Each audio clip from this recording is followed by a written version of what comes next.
Good morning, everybody, and thank you for joining us this morning as we begin our work to develop the next Surface Transportation Reauthorization Bill. This hearing is the first of a two-part series that we are having to help us guide our work, and I really want to thank Secretary Duffy for being here with us today. My vision for this legislation is simple but important. We want to improve the movement of people and goods. Our roads and bridges are what connect us to the people and places that matter most in our lives.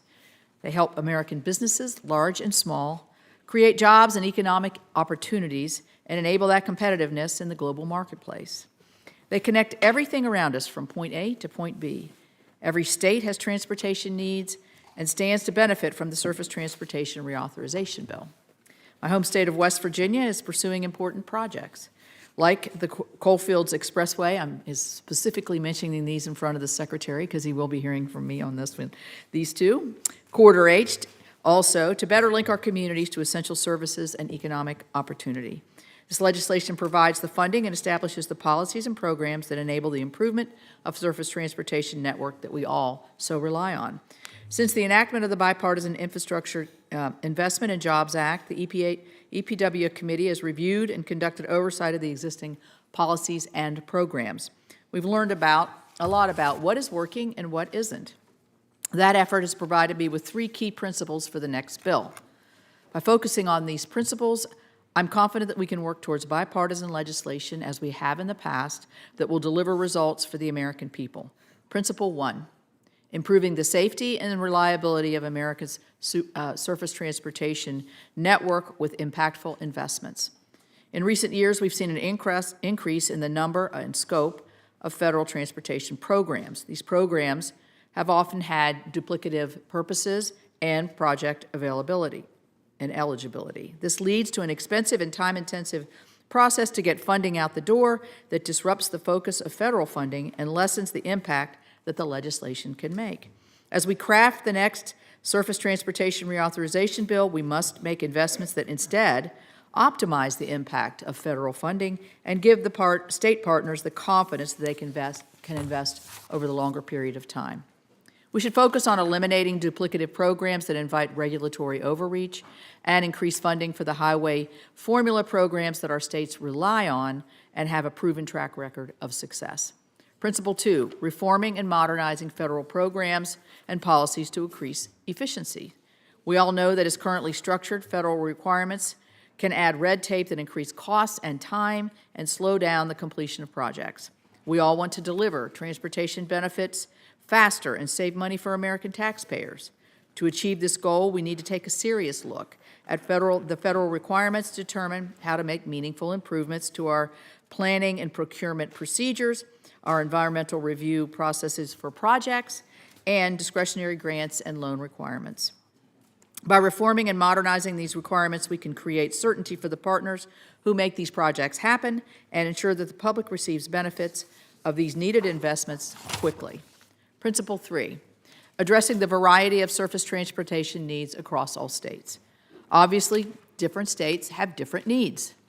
I wouldn't expect West Virginia, with our mountainous peaks and valleys, to prioritize the same transportation projects in other states in other parts of our country. By avoiding top-down mandates from Washington and giving states flexibility to address their individual improvements, I think that's what we need to be looking at. The bill can support our common goals while ensuring that federal regulations, programs, and policies recognize the different needs of our states.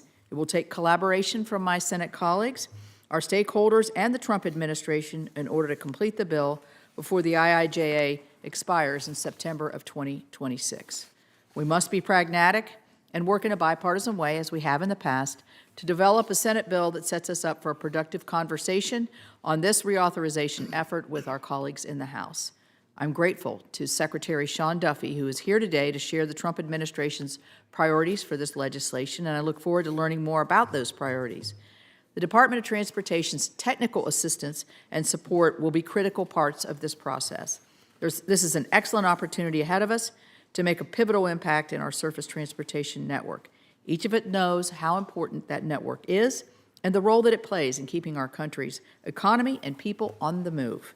I'm excited to get to work and continue the EPW's bipartisan tradition of developing this legislation, and I want to thank our witness and the members for participating today in this hearing.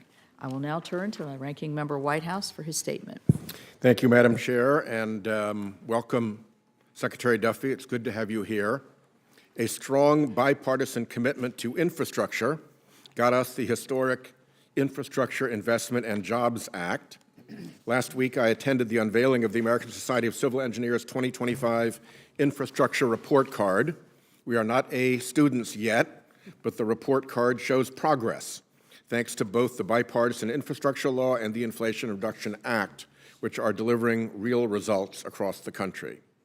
At the start of the Biden administration, our infrastructure was crumbling from decades of neglect. 46,000 bridges were in poor condition. More than 170,000 miles of major roads were in poor condition. We had unreliable and insufficient transit systems. The bipartisan infrastructure law began turning this around with long overdue investments in roads, bridges, transit, ports, drinking water, wastewater, and other systems that are the backbone of our nation's economy. We see this progress in Rhode Island's bridges. We've gone from 27% structurally deficient in 2016 to 12% in 2025. Like I said, not A students, but progress. And the bipartisan infrastructure law brought nearly 100 projects closer to completion in Rhode Island alone. As we think about the future of transportation and other infrastructure projects, it's incumbent on us to address a big obstacle: unreasonable delays. China builds high-speed rail, airports, and ports at warp speed while we tread water. Even France, long lampooned for embodying bureaucracy, builds subway and rail projects faster and at less cost than we do. Delays take many forms. There's permitting, and I'm thrilled to work with Chairman Capito on permitting reform. There's bureaucracy, and as I've mentioned many times before, we have to manage this interagency process monster better. To be clear, I and many of my colleagues rode the Biden administration hard about delays of infrastructure and other projects. This is actually very often a legislative versus executive separation of powers issue in which the executive branch hides behind interagency process all sorts of delay, irresponsibility, non-accountability, and bad execution. We should take our oversight responsibility seriously no matter who is in the White House. The most recent spate of delays affecting infrastructure projects is the Trump freeze of infra, mega, bridge investment, and protect funding. Thousands of projects are backed up so they can be screened for DEI or other mega heresies by rattled and shrunken agencies. I want to start by thanking Chair Capito and her staff for helping unstick previously awarded funding for Rhode Island's essential Washington Bridge. Madam Chair, thank you. Secretary Duffy, I also want to thank you for your team's work delivering the funding for a number of discretionary grants in the past week, including those Washington Bridge funds. It's a crucial project, as you know, not just for Rhode Island, but for the region. It's where you turn to head out towards the Cape. It's a key hub.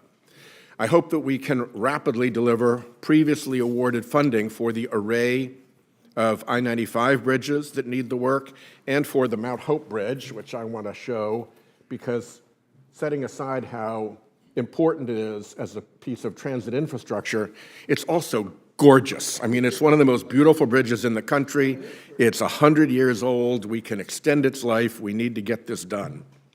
As I said in our call, Secretary, and as the chair knows, I'm eager to work on bipartisan permitting reform, and the scoping conversation with our colleagues at the Energy Committee has already begun. I'm eager to do a robust bipartisan water resources bill and a robust bipartisan highway reauthorization. These three bills could be big, and they could be transformational, but I can't do any of that while the Trump administration blockades authorized and appropriated funds for approved projects, particularly if it blockades selectively. And I can't do that if the Trump administration violates its duty to see that bipartisan laws we pass are executed faithfully, not with favoritism. So, Mr. Secretary, the door is open in this committee to big bipartisan things for our infrastructure, and I encourage you to walk through that open door. If I may just revert to one other topic for a moment. I addressed last week the mischief and the nonsense that has surrounded the Green Infrastructure Fund. And we've seen Senator Sullivan's a former Attorney General. I'm a former Attorney General. I'm a former U.S. Attorney. When you're firing career staff who disagree with you, when you're proceeding with only political signatures without any career staff who will sign, when you're getting shot down in one court and told there's no evidence for what you're saying in another court, and you're still sending FBI agents around to harass employees, and particularly when you're making derogatory accusations of fraud and criminality, which Administrator Zeldin has done, first, it's a violation of DOJ process. Second, as a matter of law, it's defamatory per se, and it appears from the rejection by the career staff, the rejection by the magistrate judge, and the finding of no evidence by the federal judge that this was a knowingly defamatory set of statements made by the EPA administrator and that acting U.S. attorney. We're going to continue to drill down into that piece of misconduct, and I will simply ask for the moment that the article today, EPA hunt for shady deals and gold bars comes up empty, be made a matter of record for this, Without objection. hearing. Thank you very much for that. Thank you. All right, so this morning we are really honored to be joined by U.S. Transportation Secretary Sean Duffy. Secretary Duffy was approved to be Secretary of Transportation with 77 affirmative votes by the Senate and was sworn into his office on January 28th of this year. Prior to his service in the cabinet, as many of us who served in the House know, he was not just a successful district attorney, but he was a member of the House of Representatives with several of us, where I had the actual privilege of serving with him on the Financial Services Committee. So, Mr. Secretary, thank you again for being here. You're recognized for your opening statement. Thank you, Chairman Capito, Ranking Member Whitehouse, members of the committee. I appreciate you all inviting me to the committee today, and maybe if I could just first talk about the bipartisanship of this committee. Per Senator Whitehouse's comments, I think that Senator Capito has talked probably more about your projects than her own projects in West Virginia, as evidence that you all work together in a bipartisan fashion, and I appreciate that because I think infrastructure is bipartisan. Shelley, I'm going to call you after this hearing. But I do think it's one of the unique spaces in our government where we all work together, because our roads and bridges, our airplanes, our airports, the safety of our cars is a bipartisan American issue, not a red or blue issue. But my aim over the course of this hearing is to provide you a sense of the administration's priorities as we work together on surface transportation reauthorization and embark on what I hope will be the golden age of transportation. I took office just over 2 months ago, and in my first full day on the job, we experienced a sobering reminder of why the department's top priority is and must always be safety. While I know today's hearing is about surface transportation, I want to start by highlighting some of the steps we're taking in the immediate aftermath of the mid-air collision on the approach to DCA, because they underscore how we're going to approach our overall mission as we move forward.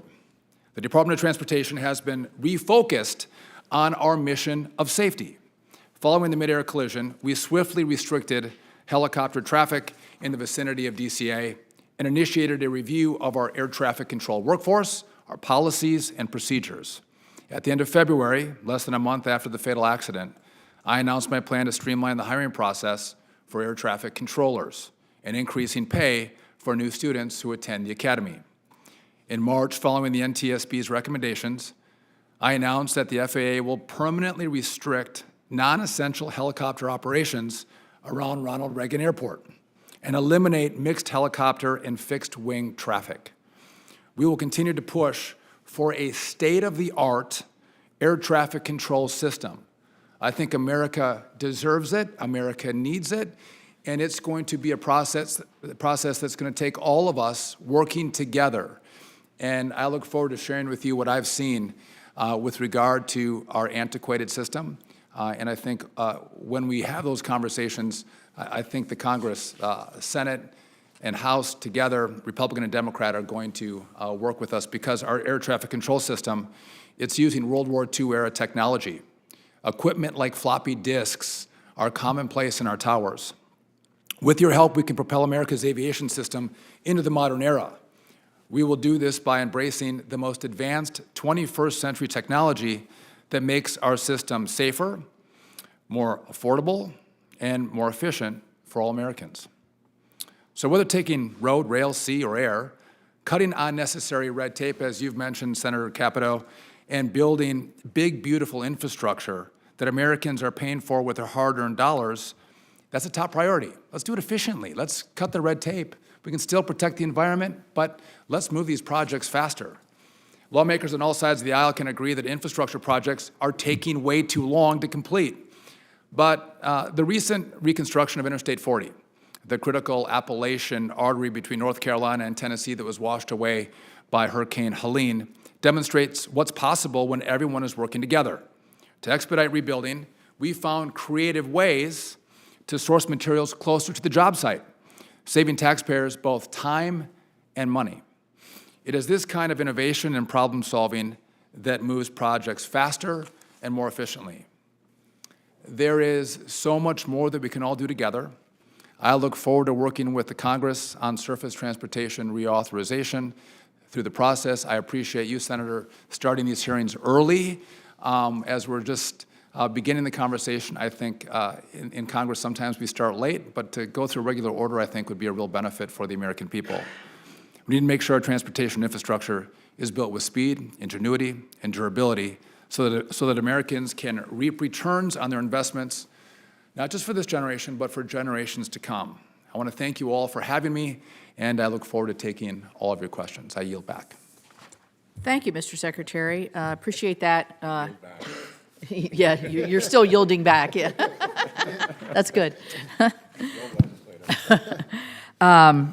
I do appreciate the beginning statements on the air traffic control system, and I know that you guys have diligently been working on that, but safety is safety, whether you're driving or whether you're flying, whether you're on a train, as you made that very, very clear.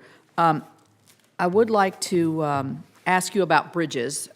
Senator Whitehouse mentioned that we still have a ways to go before our bridge infrastructure is where it needs to be for the future. You know, in my state, obviously, we have a lot of rivers and mountains. We got a ton of bridges.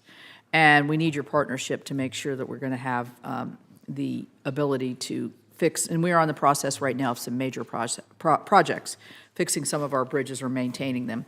What can you say about bridges in terms of what you've seen since you've been there on improving our nation's bridges, and what more would we need to do to address the issues with bridge safety and bridge maintenance? Well, not far from where I grew up in Wisconsin, the I-35 or 35W, I believe it was, bridge in Minnesota collapsed. Bridge I've gone over many times. The Francis Scott Key Bridge that collapsed.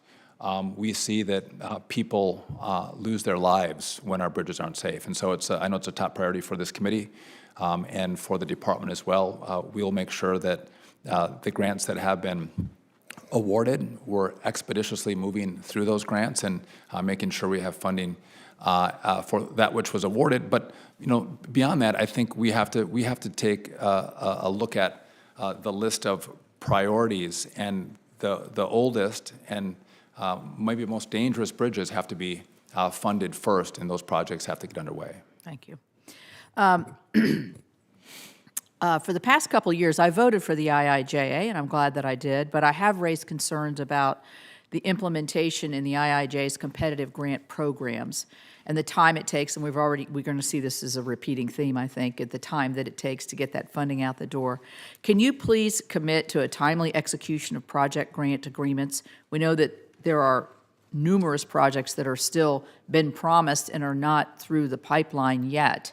Promised by the previous administration, which is fine, but they still didn't move them through the pipeline. Can you talk about that and how you think that you can improve that process in your in your department? Thank you for the question, Senator.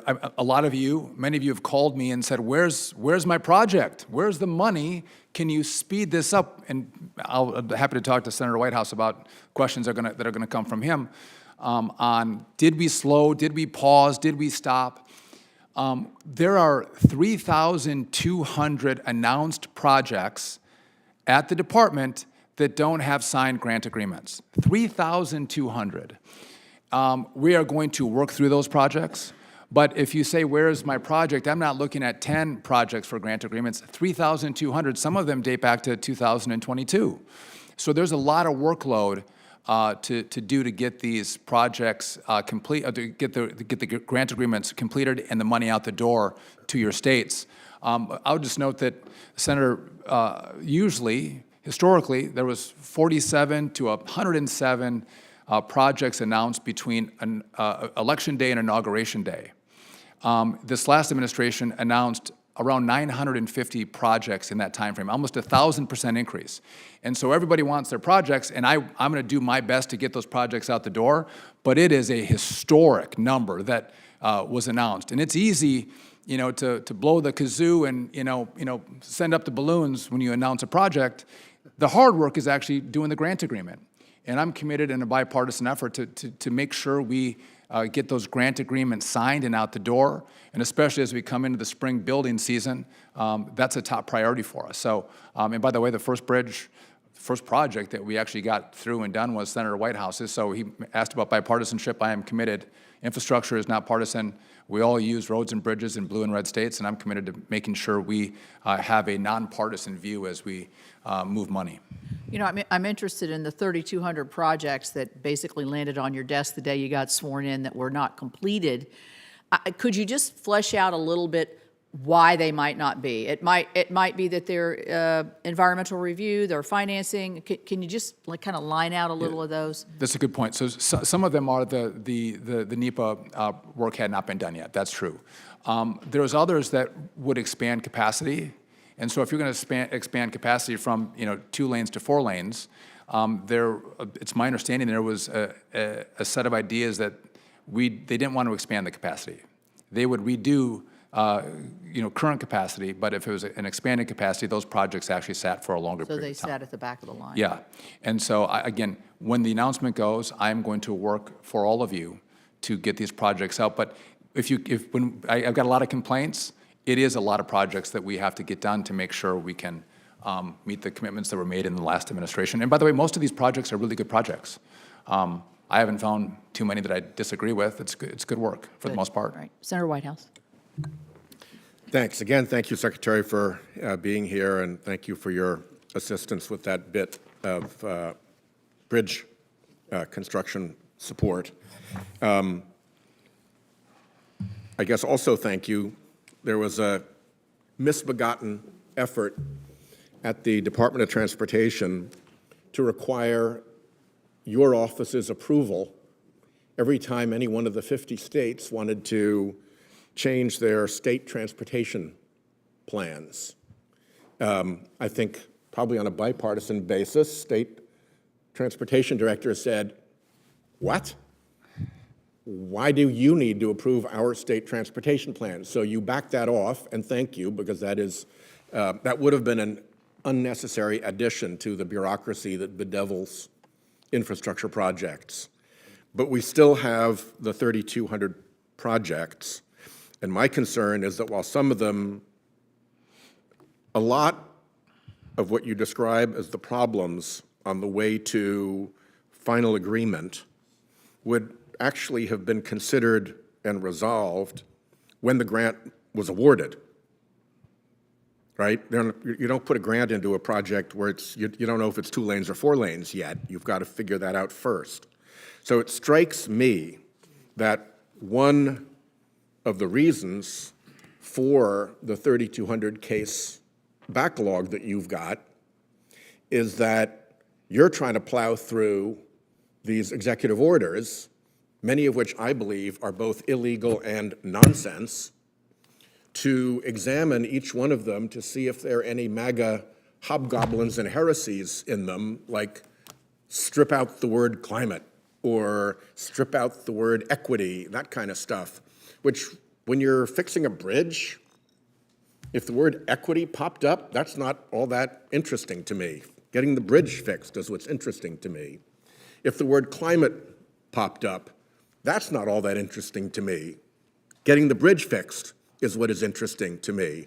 And by the way, we just got a significant grant for the Newport Bridge, which is the key artery from the mainland to Aquidneck Island. A lot of traffic over it. The problem was that the cabling was rusting because there is a higher level of humidity. So we had to install dehumidification equipment in the cabling between the cladding of the cable and the cable itself inside the cladding to both solve the problem of rust and reduce the rate of rusting. So that grant application would have the word climate in it because the increase in humidity can be tracked to climate change. So if you want to stop a project like that to scrub out the word climate, you're wasting an enormous amount of time. There actually is a climate-related reason for it. If you're dealing with coastal highways, we have roads all around Rhode Island, and I'm sure many of my coastal colleagues, and I wouldn't be surprised that West Virginia, because of river and rainstorm flooding, you have roads that need repair on a more rapid basis than ordinary. And so if the applicant asking for those funds had said, oh yeah, and this is going to continue to be a problem because of climate change, to have to go back and undo that seems like massively unnecessary bureaucracy. So could you give me your, I don't think you have a study on this, but could you give me your take from what you've seen so far as to how many of those 3,200 stuck projects are stuck because of the demand from the White House to have words they don't like equity and climate, scrubbed out to meet the, I guess, new anti-heretical requirements of these orders, and how much of it is actually a substantive problem with the infrastructure itself? So I appreciate the question, Senator. And again, these projects, many of them date back 3.5 years. And so to think that we can move through in 2 months 3,200 announced projects is it's impossible for us to do that so quickly. The problem is not that we're going through these grant NOFOs, right? Looking for the green and the social justice. But we are looking for it because it might not be interesting to you, I take your point, but if you're putting on additional requirements with regard to green or social justice, well, that drives up the cost of a project. That takes the project a longer time frame in which to complete. And I would just note that all of you on this committee and in this body, you considered, should we include green? Should we include social justice requirements in the IIJA? You debated it, and you didn't put it in there. And this administration, the last administration, actually put the requirements that you considered but didn't include. They put it in the grant agreements. And so I'm actually complying with the will of the Congress by pulling it out. Well, because it's going to take longer, let me just cost ask more. you to consider whether the delay of going through that heresy hunt Not a heresy hunt. is worse than whatever the added cost is from having those words included in the grant application. I've been there for 2 months, and I don't believe following the will of the Congress is heresy. I think when I don't follow the will of Congress, I'm sure I will hear from you. So I have due respect for you, Senator, and for this body, and I'm following your will by pulling out the green and the social justice, which is not just language. It doesn't say green, green, green, green, green, social justice, social justice. There's requirements in these proposals that I'm pulling out. My time is up, so to be continued. Thank you very much for forward to being here. We will continue this conversation, but I'm taking my colleagues' time right now. And I appreciate your invitation to come to Rhode Island. I can't wait to go. I was there over the summer, and it was You're beautiful. going to love it. Senator Kramer. Well, first of all, I want to make sure that the minute and a half you went over really isn't my time. But, and I think it was a worthwhile minute and a half. Senator. You know, I wasn't going to get into any of this, but I can't resist asking, is humidity along the coast new to climate change, or was there humidity before that had to be considered? I think is a relevant question in the moment. Listen, I'm not a climate scientist, but I have to imagine it existed for some time. I think so, but I do marvel, though, at how green this steel, 100-year-old steel bridge is. I've seen a lot of rusty ones, and that one is beautiful. The other thing I have to say, I think all of us on this side of the dais that worked through the current bill and worked closely with your predecessor, Secretary Buttigieg, like him a lot. I mean, I like him a lot. But I will tell you, he liked announcements a lot. He was very good at announcements. There were lots and lots of announcements. He showed up at a lot of the announcements, and we're grateful for all that.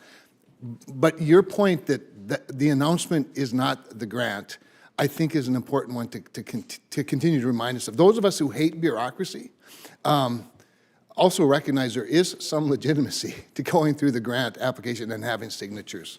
And so I appreciate you raising that point. Senator, the grant agreement announcing that you got a project is fun. It It's is. a great process. You all celebrate and Governors eat cake really and love ice them. cream and you cut ribbon. Yeah, But truly the hard work is Yeah. getting the grant agreement signed and the money out the door. That is the hard work. And again, so when I say there's 3,200, it's going to take us some time to work through that. But again, I want to can I make one? I know you all want the projects done. I want the projects done. What's great is the president loves infrastructure. He wants noticed. big, beautiful roads and bridges. So it's not just you putting pressure on me. It's the president who's going to say, why aren't you getting more money out the door? Get these projects done. And so it's everyone around agrees on infrastructure. Well, and since we're on that point, Mr. Secretary, and welcome, and it is great to see you. And I was looking down the first several of us served with you in the House, I noticed, and not even, some of them they're not even here yet. So welcome and congratulations. But along those same lines, remember, one of the things we did put in the current bill is the one federal decision, codifying the one federal decision rule of the first Trump administration, and yet I haven't seen a great application of that for the last 4 years in the permitting of a lot of these projects either. I don't know if you have a comment on that, but It's a good point, and we have to we do have to streamline the process even further with one federal decision, taking the full meaning of the legislation and the language.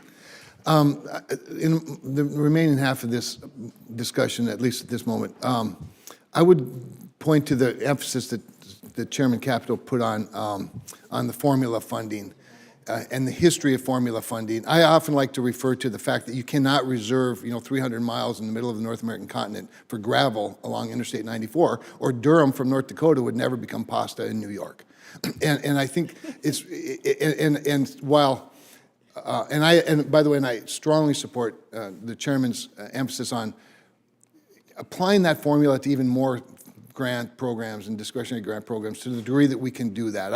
I mean, I know the political realities of it as well, but I would just be interested in you coming from the middle of America in a pretty rural district, if you could just elaborate maybe a little bit on that commitment to formula funding in the next bill as well, helping people understand formula funding recognizes that the miles of road are just about as important as how many people are in any particular mile of that road. And I think it's a good point. Many of us come North Dakota, West Virginia, Wisconsin.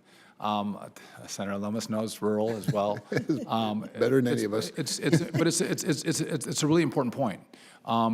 And again, making sure our urban centers are important, right? Making sure people move there, but we can't focus on urban centers and forget rural America. And making sure that again, a lot of products come from the places where we live. And they might move from roads to trains to ships, but making sure that there's a complete view of infrastructure is incredibly important. And I would share the view of this committee. I think that we have to have a holistic view of how we build out infrastructure. Well, and great point. Some of us have our favorite types of transportation as well, but my durum, just so people know, 90% of the durum wheat grown in the United States is grown in North Dakota. And that's what becomes semolina flour, which becomes pasta. And so literally, but it doesn't all go on an interstate either. Some of it, a little bit goes by rail, a little bit gets on a boat every now and then. Anyway, I thank you for your understanding of it. Just know that'll be a point of emphasis for a lot of us. Thank you. Appreciate that, Senator. Thank you. Senator Husted. Thank you very much. I wanted to just talk about the concept of time is money in this process. I come from Ohio and have, only been in the Senate for 10 weeks, and I've viewed the federal government from afar, and things seem to take so much longer. I will give you an example. This is not directly related to the Department of Transportation, but broadband. Passed a bill in Congress 2021 about rural broadband. Still, nothing has been built. We passed a law in the state of Ohio to do rural broadband with state money. We built it in 2 years.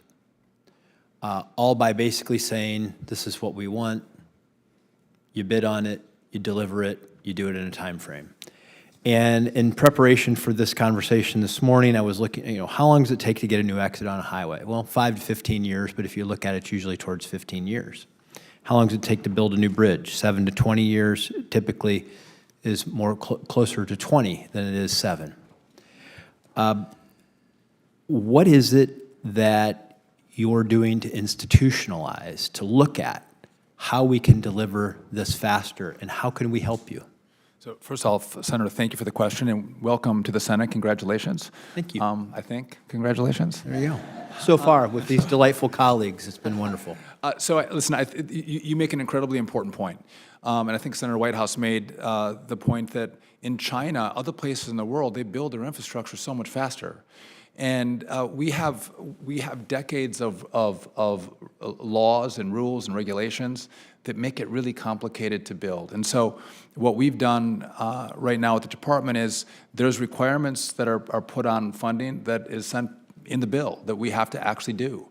But I've asked, let's take out all the other requirements that we're putting on from the department so we can build projects faster. I think we are going to work on NEPA reform in this administration. I know that all of the body bipartisan wants to work on regulation reform as well. Again, we can protect the environment and move projects faster. We're not doing it smartly. And so I think it's going to be a whole of government. We all, I think, are recognizing what sounded like a good idea at the beginning has now becoming a weight around our neck as we try to build infrastructure. And so I would look forward to working with you on what we're going to do at the department, what you all can do in the Senate. And if we do that, again, instead of taking 10, 20 years, we could take 3 to 5 years to build out these projects. So I'm going to ask you about being intentional about it. Is there anybody's job inside the department to figure out how we're going to go faster? So what's important for the department is to streamline the process for the states, right? To take off as much of the weight as possible so they can build faster and spend more time turning dirt and less time doing paperwork. And so we are at the department doing that part. But there's some requirements that the Congress has put on us that we include in these agreements that states have to comply with. But offering more flexibility to states who have, I think, a more vested interest in moving these projects faster, I think is a key part of this as well. And I think Texas has been a great example of, delegating authority to Texas and seeing them move more quickly on projects. Well, we have the rules and regulations in place to protect people, to protect the environment, to make the process more accountable. The delays end up costing the taxpayers more, not less, because of inflation and other consequences of the delays. But as a competitive item for this nation, I just take 3 things that happened in the last 4 years: rural broadband, charging stations, the CHIPS Act, how long it takes the money to get out the door for the construction to go, while China is innovating. Nuclear power plant. You go through the list of how long it is taking us as a nation to literally get government money out the door to build the things we say we need to compete and defend ourselves for our economic and national security takes longer and longer. And I would argue that these rules and regulations are at the expense of Americans, that their health, for example, if we know that there is a traffic issue that's a safety issue and we take years to get it accomplished, people are dying, people's lives. It's not good for the environment if you have to. All of these things add up. I just share that and urge you to help us. I look forward to working with you. Time is money. We saw with the inflation over the last 4 years that these projects have become so much more expensive because they didn't move more quickly. And I would just, if I could take one moment and just, Yes, go ahead. the cost of a whole project, upwards of 40% of the cost is complying with the rules and regulations. We're not turning dirt, we're not building bridges. We're actually giving this to consultants, money to consultants, as we try to go through the regulatory process. And I think if the American people knew that, they'd be outraged. They want their bridge. Put the money in. By the way, if we streamline that process, it's not 40%, it's maybe 15%. That means we build more bridges, we build more roads, you get more projects, and Americans are happier, which is what we want. Happy America. Yeah, Less regulation. Yeah. Every time you have a compliance officer or an attorney, that's one less construction worker or engineer you're employing.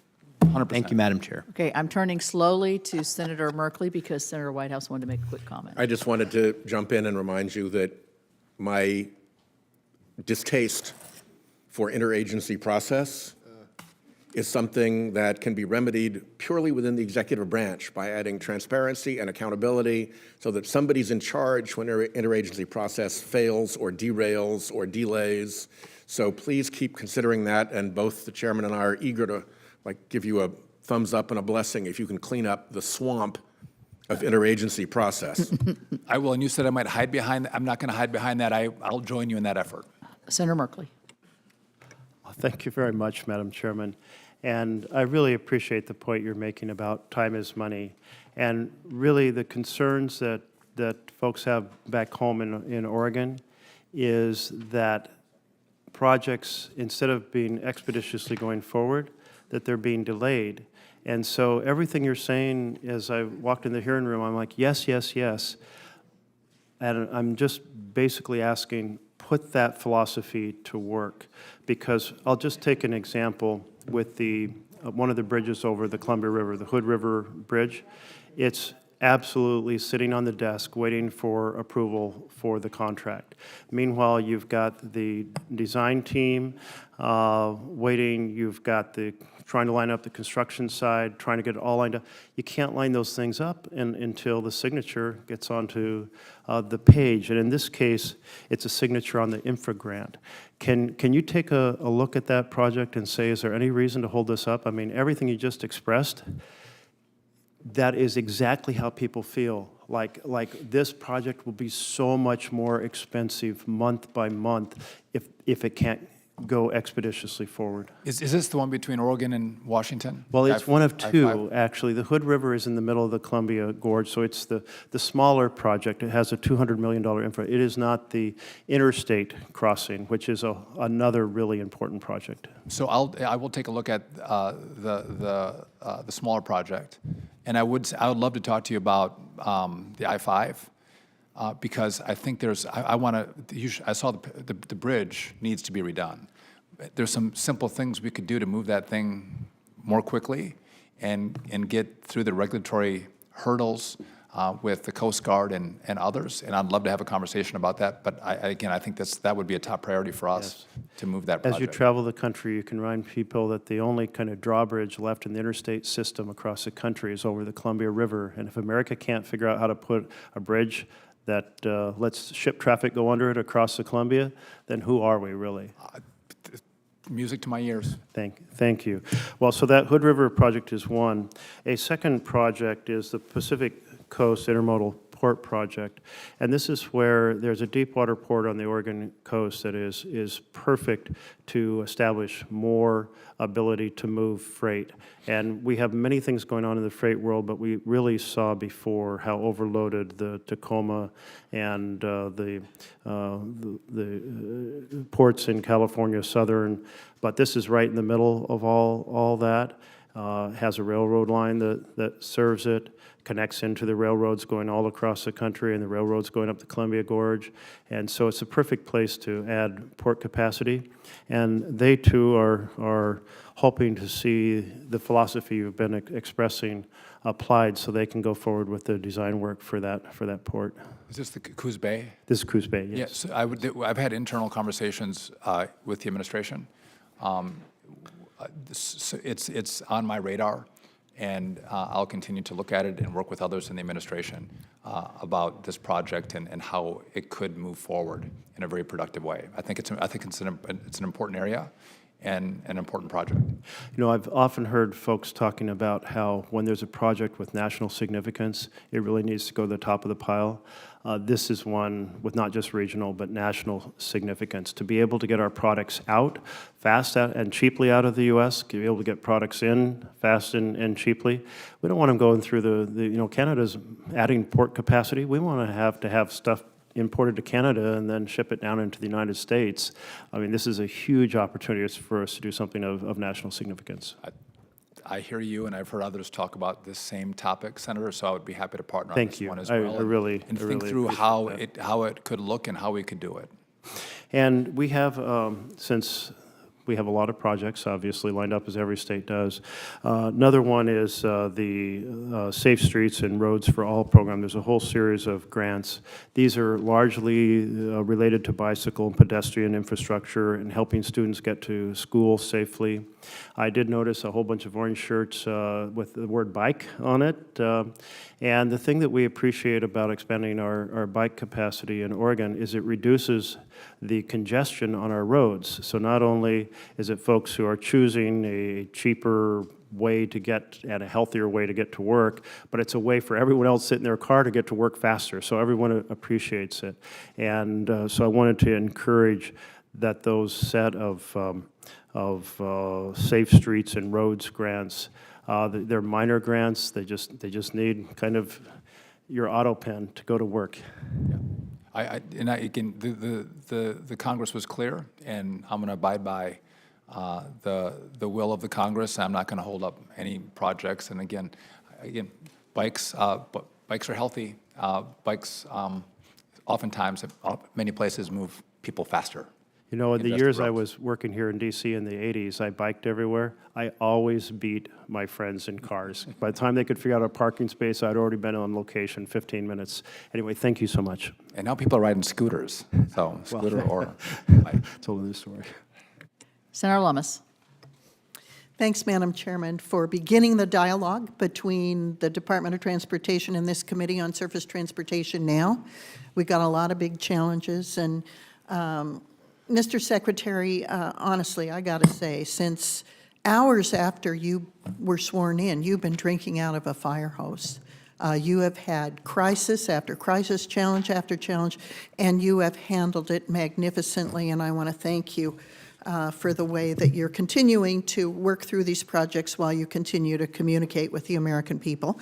I want to thank you specifically for looking at the Rock Springs, Wyoming Airport grants. Like everyone else, we're all hopeful that some of these grants that were signed, sealed, and not quite delivered are moving forward. So bless you for that. Couple subjects with regard to surface transportation. EV mandates just really don't work for Wyoming because of our climate, because of our cold weather. Electric vehicles just don't go as far as they can elsewhere. And because of that, there aren't very many. When there are electric vehicles, they're just not contributing to maintaining our roads and bridges because you have to be using a liquid fuel that pays a gas or diesel tax in order to maintain our roads. So we're all going to have to work together to find out a way that electric vehicles can help contribute to the maintenance of our nation's roads and bridges. But I have one little sliver of it that I want to talk to you about.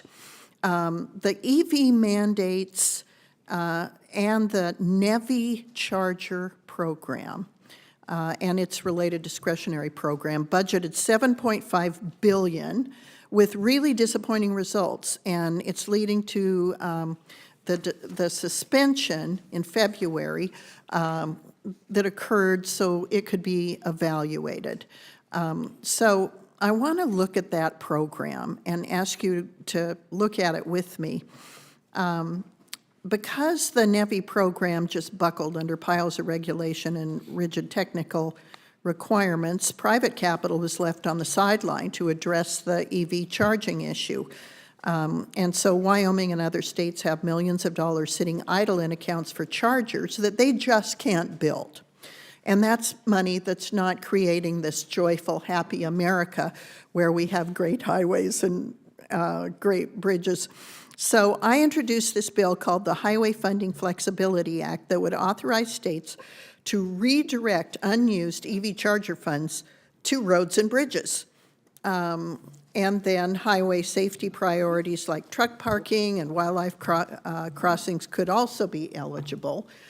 It would empower states like Wyoming to devote money to real highway needs, with potentially billions nationwide for addressing infrastructure priorities. So I'd like your help exploring this and maybe other ways to make sure that money that has been appropriated could be put to use on big durable projects that connect our country, some of the projects that my colleagues have raised. So how do you recommend we go about having a dialogue about things like that? So first, Senator, I live in a place in Wisconsin that's cold and rural as well, and the EVs do not work that well in my part of the country also. But just in regard to the NEVI program, just to be clear, the guidance, I think, from the last administration wasn't working. I believe there's been, over 3 years, 66 chargers built with the $5 billion out of the $7.5 billion that was directed toward the EV chargers, and again, very burdensome regulation. And so we're redoing the guidance. Listen, you can have a debate about whether we should have charging stations or not. You guys all passed a bill with charging stations, but I think if you pass a bill saying we should build out American infrastructure with charging stations, we should build charging stations. We shouldn't pay people to not have charging stations. We have 66 of them. And so I look at the guidance, I'm going to make the guidance work. Whether I agree with it or not, you told me to do it, and so let's do it well. But there's still money there, and that's a role for the Congress to say, hey, do we want to take this money and use it for something else? That'll be your all's decision as you go forward this next year. But I'm going to do what you've directed, and 66 is a shameful number. Yeah. And again, it goes back to the senator from Ohio's point. There's way too many rules and regulations. Yeah. And then people can't comply, and then you don't get the build. So I would be happy to work with you, though, on kind of what we're thinking, and happy to work with you on what you're thinking. But I do also believe that EVs should pay part of the cost of roads and bridges that they use. And how you do that is a question that we'll have to grapple with. Thanks, Mr. Chairman. If we get a second round, I'll ask you about truck parking. There again, there's a Department of Labor rule that says you can only drive a certain number of hours and then you absolutely have to stop. And there's no place for them to park.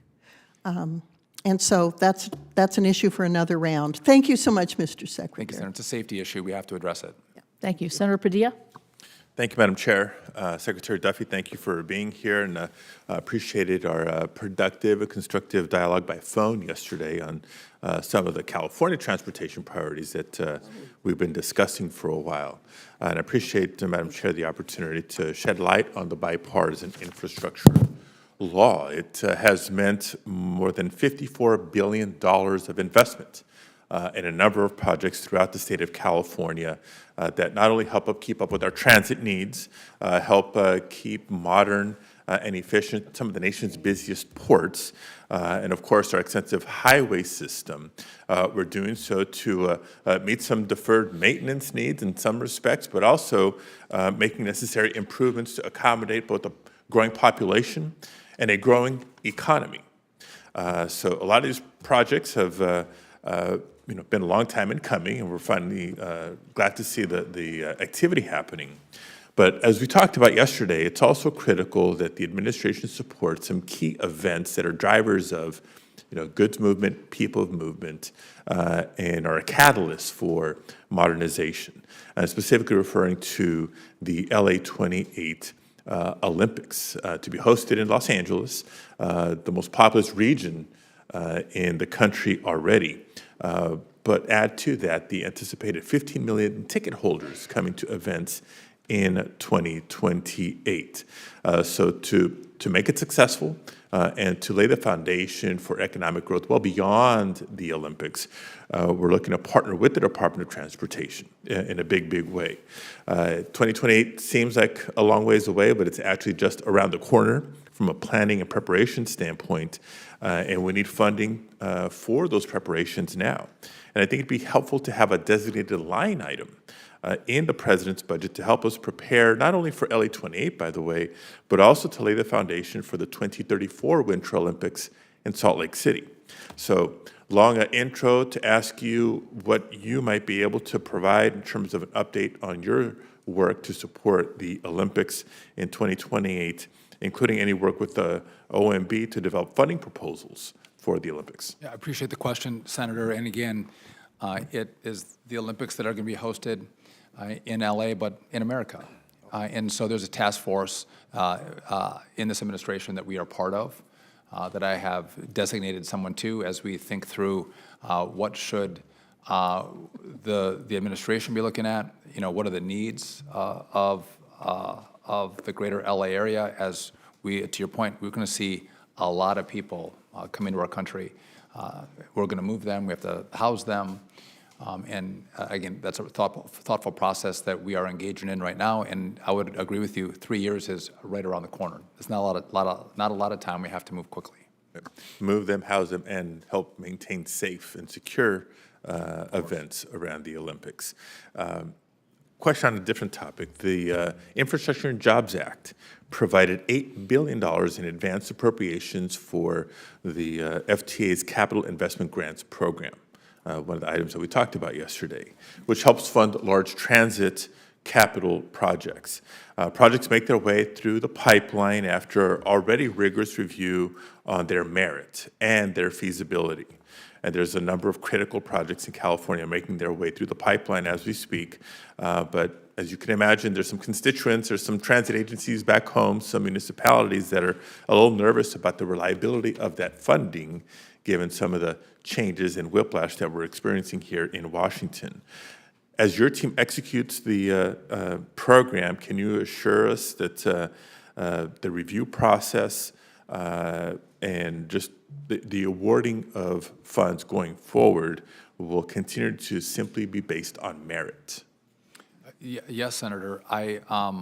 And I think you might be also referring to the California High-Speed Rail project, which we are going to. One of a number, yes. And per our conversation yesterday, our people have been in touch with the California Rail Authority, I believe is who that is. And but I do believe as a philosophy, if we commit to rail, if we commit to infrastructure, we should actually build the infrastructure we commit to. And I know that this project you've laid out, there's distinct differences for the LA to San Francisco portion of this high-speed rail. But when we give timelines and projections of cost that we can't meet, and it's $33 billion now, it's going to be like $133 billion. There was time frames that were set by, it should be done by 2020. Now there's no time frame in which it's going to be completed. That's not your fault, Senator, but we have to actually deliver on projects for the people. And we don't have high-speed rail in America. If we want to have high-speed rail and you want to dedicate money to it, let's actually show America what high-speed rail looks like, because we built it. We didn't just spend money on a project, we built a project. I respect that, Mr. Secretary, but to be clear, that's one of a number of projects I was making reference to. There's transit projects, including rail lines in and around San Diego, second largest city in California, still another one of the largest cities in America, in and around Los Angeles. Yeah. Second largest city in America, but the anchor for the most populous county in America, around the San Francisco Bay Area. So areas of significant economic contribution to the nation and our federal coffers that can continue to grow with the proper infrastructure investment. So wanted to keep those moving along. Look, Yes. my time is up. I may submit some questions for the record, but appreciate your attention and partnership. Senator Mayor, Sullivan. I want to keep them safe too, Senator. I want when people ride the rail, I want them to be safe when they move. Absolutely. Thank you, Madam Chair. Mr. Secretary, great to see you. I just want to really thank you. I think you're doing a great job. You've been very responsive. That press conference we had with our congressional delegation over at the Department of Transportation after the plane crash in Alaska was really meaningful to my constituents. So thank you. Keep up the fantastic work. I want to build on what we call the FASI initiative, you know, the Federal Aviation Safety Initiative in Alaska, where I know you're committed to that. I gave our big shout out to you in my annual speech to our Alaska legislature last week. One thing to follow up on when you're talking about ATC, the Anchorage Center for the FAA on the air traffic controllers, these men and women do a great job. I'd love for you when you come to Alaska to see them, but I agree, it's like Post-it notes, floppy disks. I mean, it is so antiquated, and they just don't do aviation control for Alaska. Anyone who's flying from the lower 48 to Asia, Japan, Korea, they fly over Alaska. The ATC in Alaska essentially takes them, controls them, hands them off all the way in Tokyo. So they're protecting the whole country. So can you commit to me to help with technical upgrades? I just met with a bunch of our ATC leadership, and boy, oh boy, they're great, but they really, they're World War II era technology. So I would look forward to, I worked out what will be a proposal for the Senate and the House. I've shared it with the President. We're trying to just pressure test the cost on this before I send it to all of you, but we need to, this is an American effort. Yeah. And time has killed, you guys have spent a lot of money on trying to upgrade air traffic control, and there's a lot of highfalutin ideas out there. We're at the basics. Yeah. Let's build the basics of this system that gets rid of World War II and brings us into the 21st century, and Alaska is a key part of it. And we talked about hotspots around the country. You mentioned the Anchorage. Yep. That's been a focus of the FAA, and using AI technology to see if we're missing something that's not visible to the human eye with regard to issues in your airspace. So Right.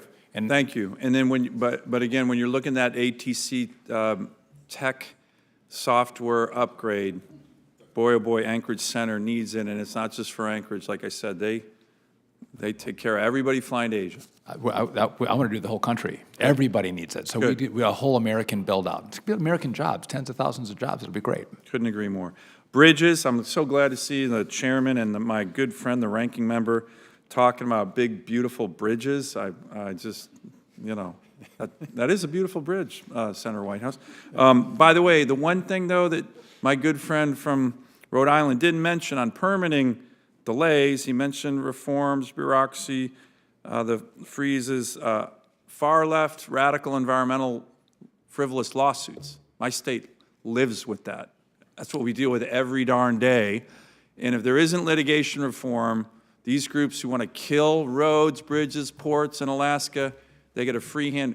These groups are allowed to sue like 6, 7 years after records of decision. It's ridiculous. So we need permitting reform that limits the radical far-left environmental groups from crushing every project, particularly in my state. I can't wait to work with Senator Whitehouse on those ideas, too. Representing the radical far left. Well, you kind of do, but we're still good friends. Anyways, I did have an amendment a couple of years ago that I'd love for you to take a look at on bridges that said if it's an existing bridge and you're going to rebuild it in the same space or do maintenance on it, why in the heck do you need to do a NEPA? So my bill, which every Republican supported, I can't remember her name, California senator, she went on the floor screaming, the Sullivan Amendment will kill children. I'm like, what? I mean, so we want an exclusion from NEPA if all you're doing is building in the same footprint for a bridge. It's common sense.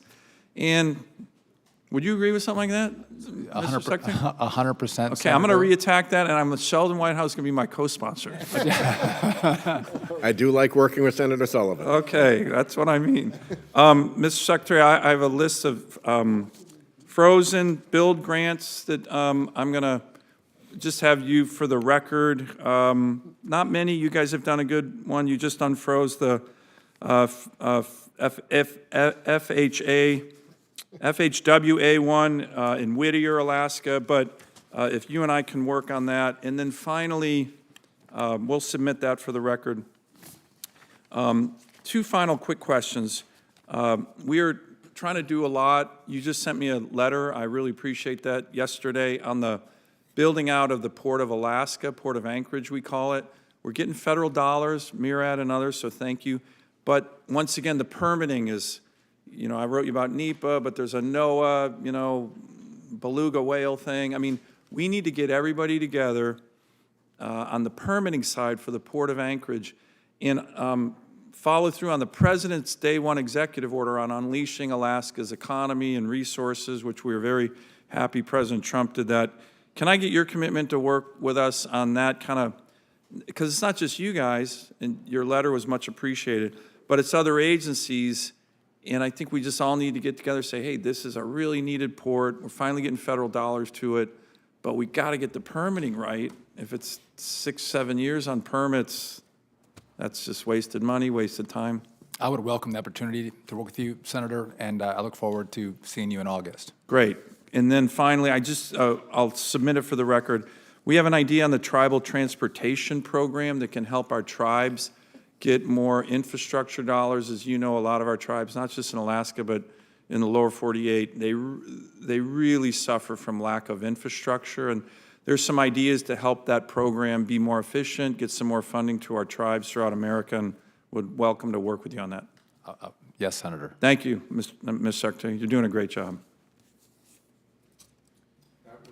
Take us to Senator Schiff. Thank you, Mr. Secretary. Thank you for being here. I want to raise concern about a number of projects in California that are still waiting for an answer. In the mega program, $283 million for the Port of Long Beach rail construction project, $166 million for Contra Costa's Innovate 680 program, $53 million for a multimode facility in Madera. In the infra bill, $105 million for Redwood City, SR 84 and US 101, $98 million for Caltrans, SR 99, Tulare improvements. In the rural surface transportation program, $41 million for the city of Tracy, Corral Hollow Road project, $35 million for Yuba County, Plumas Lake Boulevard. In FHWA, $102 million for Caltrans I-5, $56 million for SJV Air Pollution Control District, $55 million for California Energy Commission.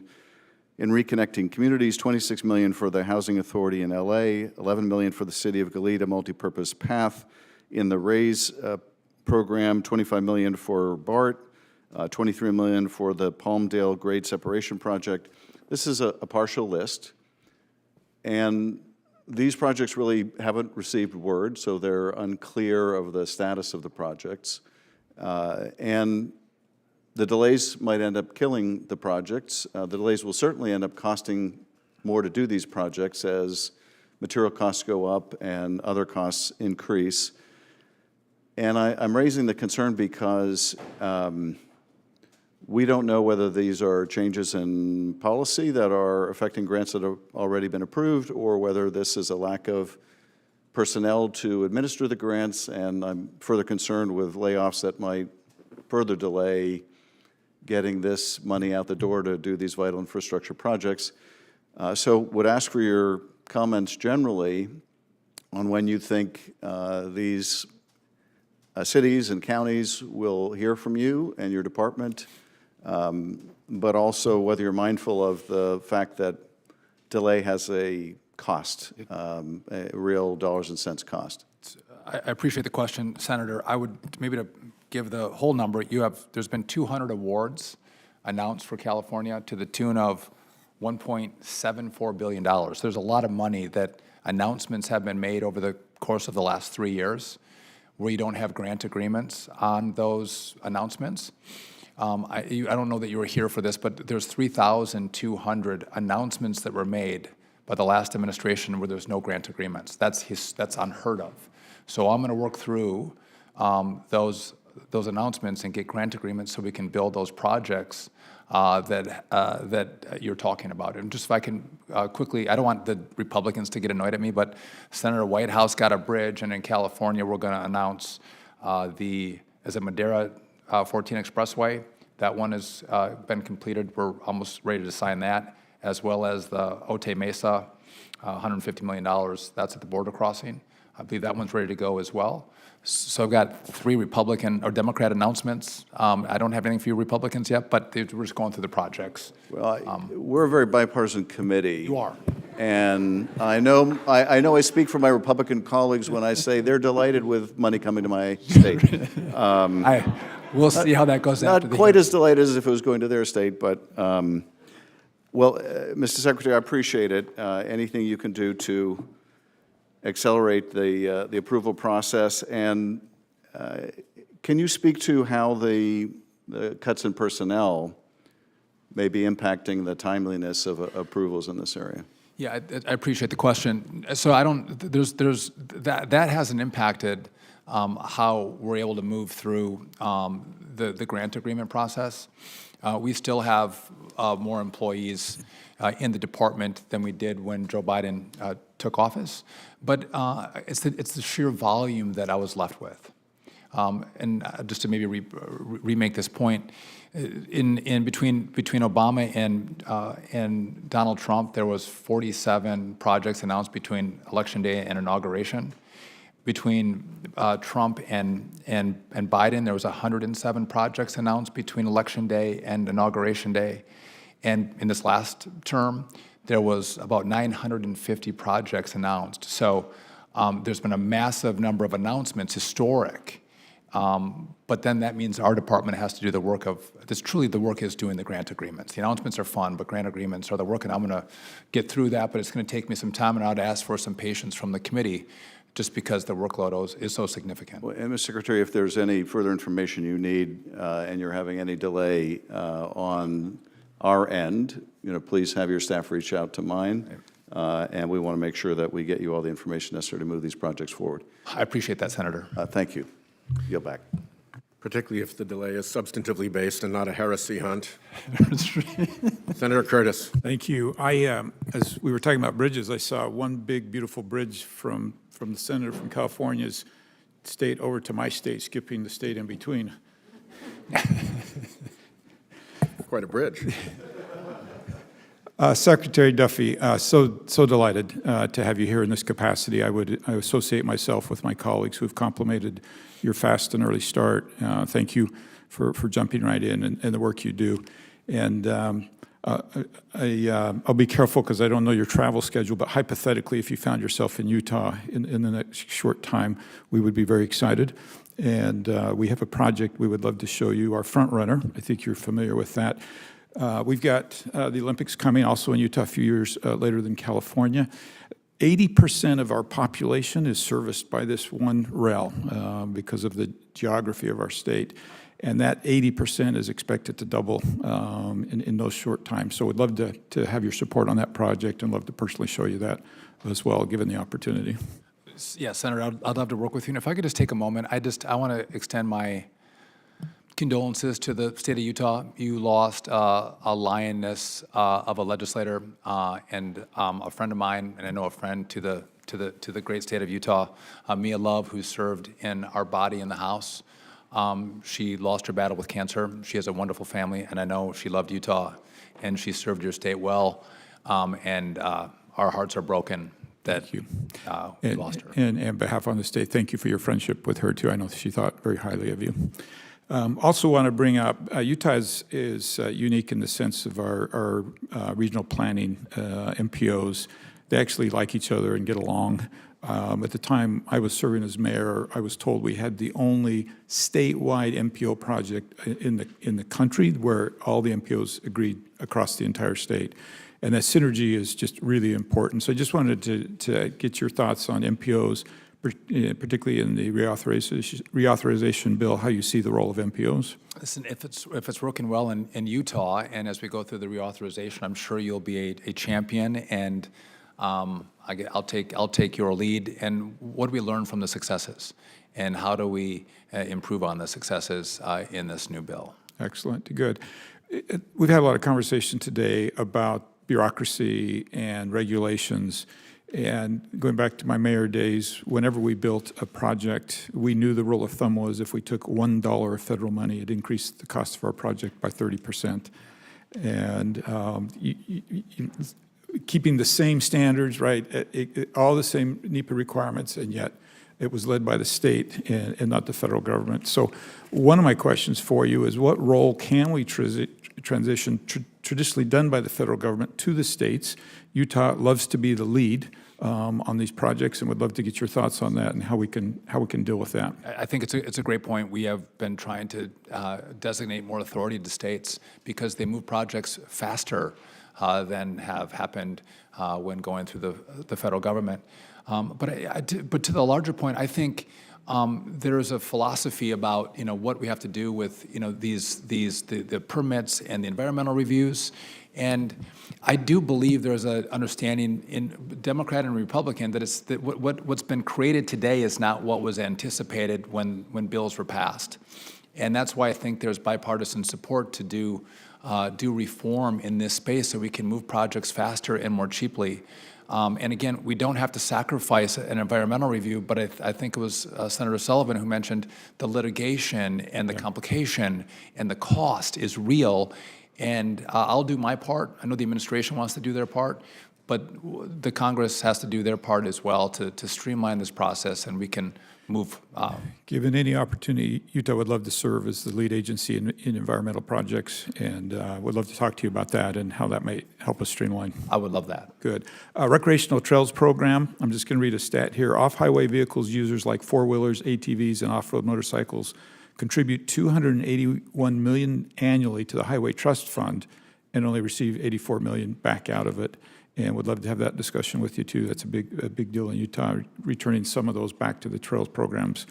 I would welcome that discussion. And again, I know it's big in Utah, but northern Wisconsin, also big deal. A lot of people come to ride through our beautiful forests. Sounds like something I need to do. I'll get out. I think you get out to Utah, and I'll get out to Wisconsin. Thank you. I recommend July or August. Okay, thanks, Mr. Secretary. I yield my time. Senator Kelly. Thank you, Madam Chair, and thank you to Secretary Duffy for being here today. And it's great to have the opportunity to speak to you on the phone yesterday. I want to start by discussing the review of the competitive grant awards, as we discussed on the phone, and the guidance issued by the Department of Transportation on March 11th outlined the process of reviewing projects for grant awards that are not yet finalized. So this has caused significant disruption for a number of our projects in Arizona, including the replacement of the 22nd Street Bridge in Tucson. I was on the phone with the mayor of Tucson yesterday about this, Regina Romero. And this 22nd Street Bridge project replaces an outdated bridge for cars that are going over Union Pacific's main Southern Transcon rail line in Tucson. Needs to be replaced. There are cars, or there are certain size trucks and emergency vehicles that can't go over this bridge. Not allowed. There's also a project in Arizona called, it's the widening of US Highway 93, which is one of the deadliest roadways in Arizona and part of what we call the future Interstate 11 between Phoenix and Las Vegas. Phoenix and Las Vegas are perhaps the two closest cities in the country, major cities that are not connected by an interstate highway. There's also the replacement of 4 bridges on Interstate 40 in northern Arizona that were not built to current standards. And then a reconfiguration of a three-way interchange in the West Valley, that's outside of Phoenix, that also has an at-grade railway crossing and is one of the most congested intersections in the state. There's also a project that widens U.S. Highway 95 to address a decades-long problem of traffic and unsafe roadway conditions between the city of Yuma and the Army's Yuma Proving Grounds in southern Arizona. And then there's more than a dozen more. I could go on. I'm not going to do that. I've sent you and your staff a full list of these priority projects. And I'll note, all of these projects were announced before Election Day, not after. None of them were selected for political reasons. They were selected because they're important to my state and they meet the purposes of these congressionally authorized grant programs. They repair bridges, they reduce congestion, they improve safety. And based on your testimony and our prior conversations, I'm pretty sure we agree those are the exact types of projects that should receive funding. And yet, for no fault of their own, these grant recipients in Arizona have had to wait several months now, not able to move forward on reviews or grant agreements and forced to delay their construction schedules. I just had a bunch of my constituents in the office today talking about and asking why have these things stopped?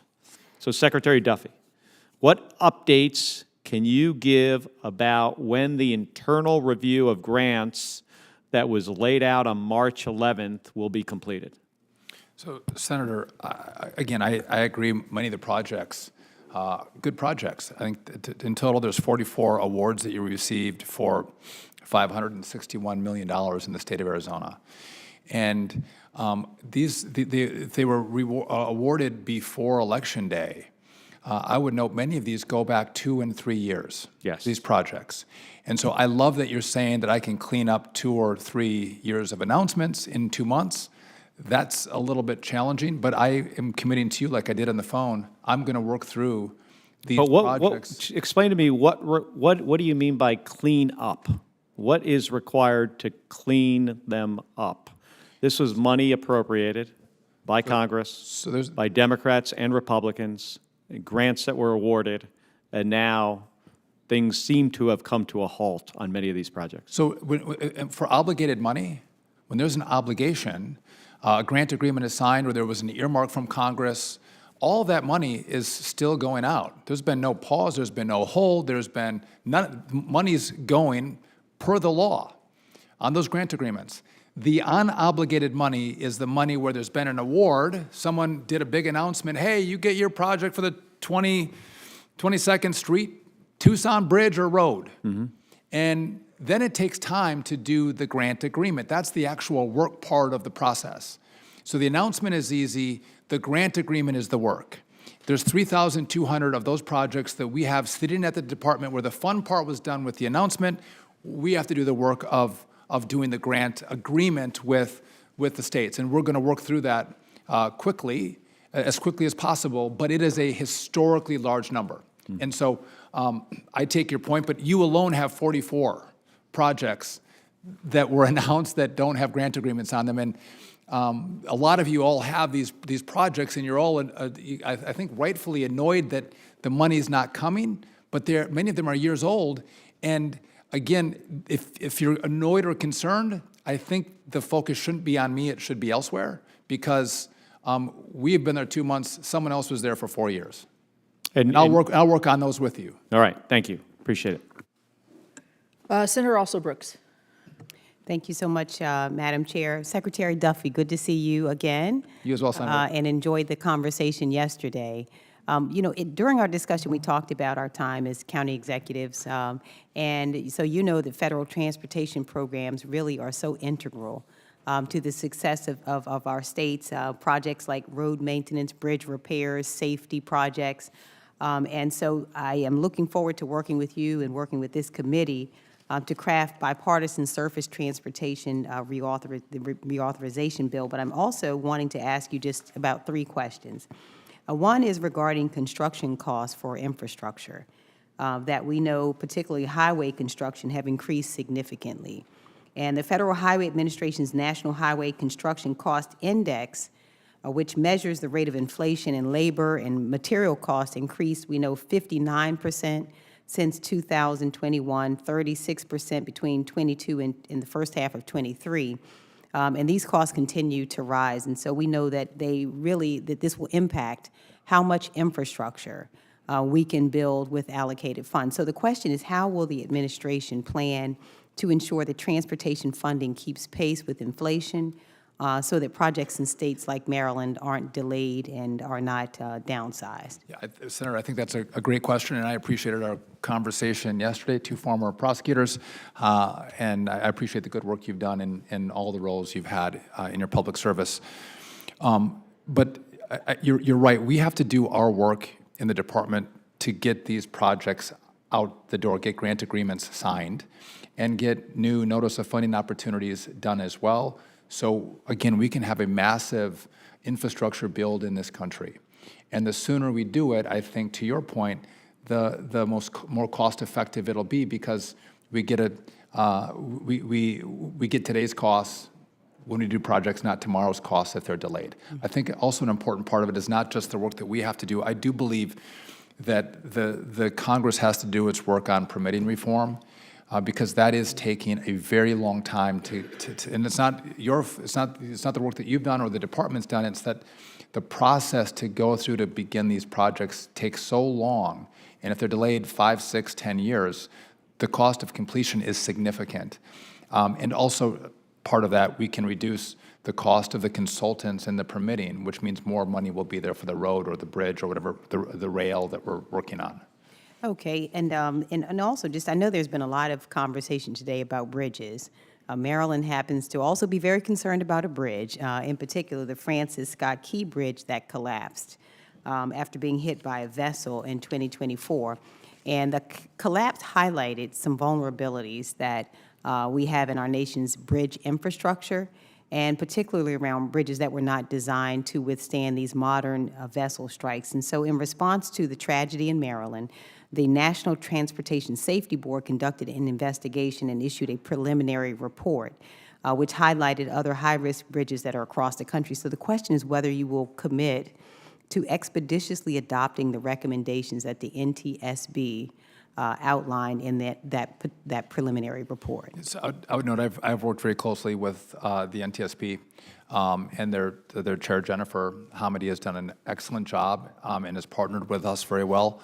I want to take a look at the recommendations, and again, to implement recommendations on the number of bridges that she highlighted would indicate a significant amount of money that comes in this upcoming bill.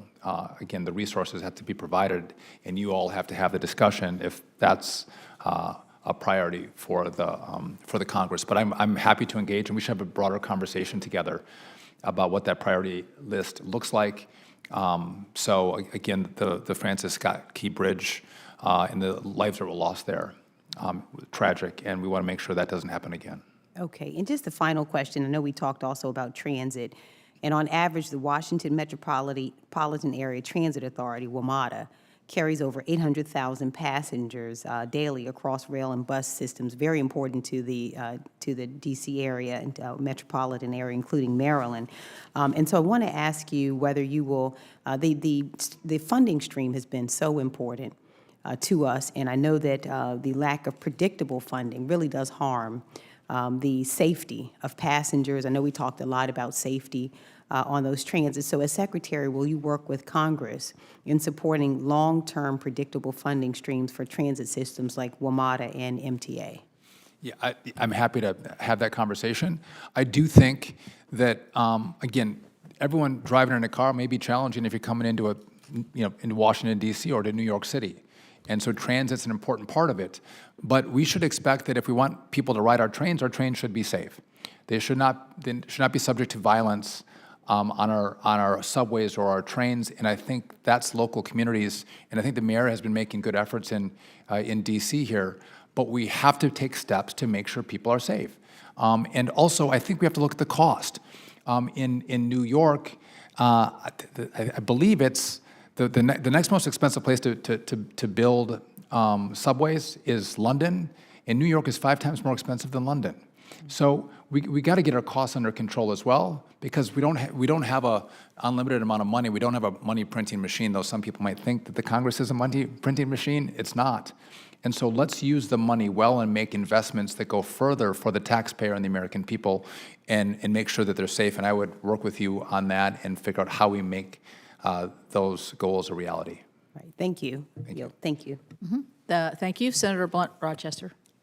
Thank you, Chairwoman Capito and Ranking Member Whitehouse. It's good to see you, Secretary Duffy. I want to, first of all, thank you for your responsiveness. When I've called or texted, you've been very responsive, and I appreciated our conversation as well in preparation for today's hearing. I'm running back and forth between 2 committees, so I apologize, but the other committee was also focused on safety. Commerce Committee, we were talking about aviation safety.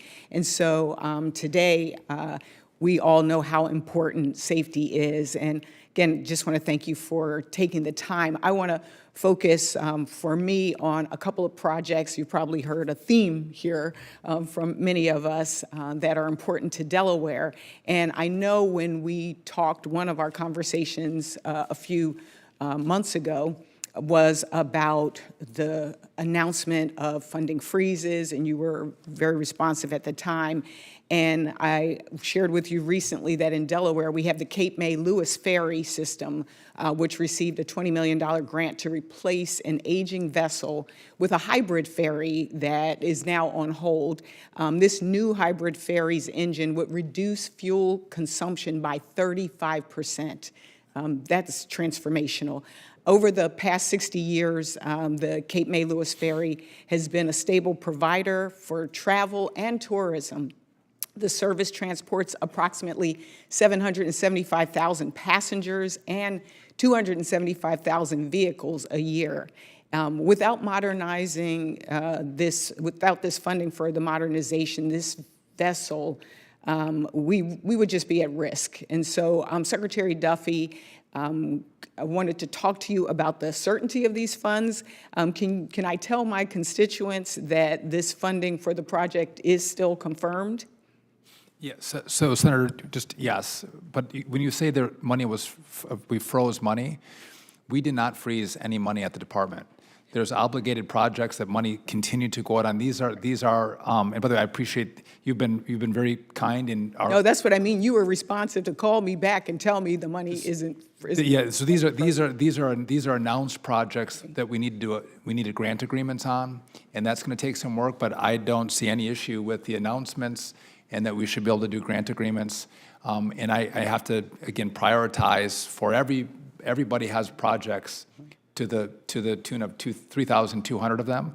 But I'm trying to get through them as quickly as possible. But you can tell your constituents, the Secretary doesn't see any issue with these grant agreements that were announced, and he's going to try to work through them as quickly as possible. Thank you. And I just request that our team continue to follow up with each other after the hearing. Absolutely. I'd like to bring another project to your attention, and that is the City of Wilmington was awarded a $17 million RAISE grant to build the appropriate infrastructure for vehicles, pedestrians, and bicycles along the riverfront in support of a larger riverfront development project. While monthly land use discussions have continued with the Federal Highway Administration, the grant agreement discussions have not yet resumed. So Secretary Duffy, if you can clarify, you said this isn't on hold, but is one of the challenges because it's multimodal transportation? No, I appreciate the question, Senator. And this is one of the issues that this project is for the Wilmington RAISE grant. It was announced in 2021, but this is an old one. Right. And I've been there for 2 months, so I will commit to working with you and your team and our team to make sure we get the grant agreement written and get the project going. But the 2 months I've been there, I'm not the holdup. It's 3 years in the making to get us here. And I think it's fair to you to go, well, I don't care about the past 3 years. I care about what you're going to do for me today, and I'm going to work with you to deliver it for you in this administration. It's and interesting, you're actually talking on my behalf, which you think I might be thinking. I'm just saying, this is an important project to Delaware. Yes. I just want to confirm that it's part of a larger picture. It also includes flood mitigation and protection. And so just want to make sure that our teams can work together to make sure that the talks continue and that Absolutely. we get this implemented for Delaware. And you know, I see some folks in the audience who have the bikers, our bike rider shirts on, and I am also very much supportive of programs like the Safe Streets and Roads for All and the Neighborhood Access and Equity Program. These investments have helped, as I mentioned, safety. We think about the safety of cyclists as well as pedestrians. And so we hope that you will also focus on these grants and making sure that this money is not politicized. I know there was a memo that talked, an internal memo that talked about the different things that would be potentially, you know, on the chopping block. We hope that our cyclists, our pedestrians, as well as our those who are traveling are safe. Thank you, and I yield back. Thank you, Senator. Thank you. I want to thank you. And Secretary Duffy, I want to thank you. We don't have any further questions, so I would really thank you. And your whole testimony was really, I think, goes back to your House roots, realizing that all politics is local for all of us. Yes. You did your homework before you came on all of our various projects, so we really appreciate that. And from what I've heard everywhere, the responsiveness has been amazing. So senators who wish to submit questions for the record have until 5 p.m. on Wednesday, April 16th to do so. The senators' responses to those questions are due back to the committee no later than close of business on Wednesday, April 30, and will be submitted for the record. Let me just thank you, Chairman, for what I consider to be a refreshing outbreak of normal today. And thank you, Secretary. Thank you. Thank you, all. Mr. Secretary. Very grateful. This meeting's adjourned.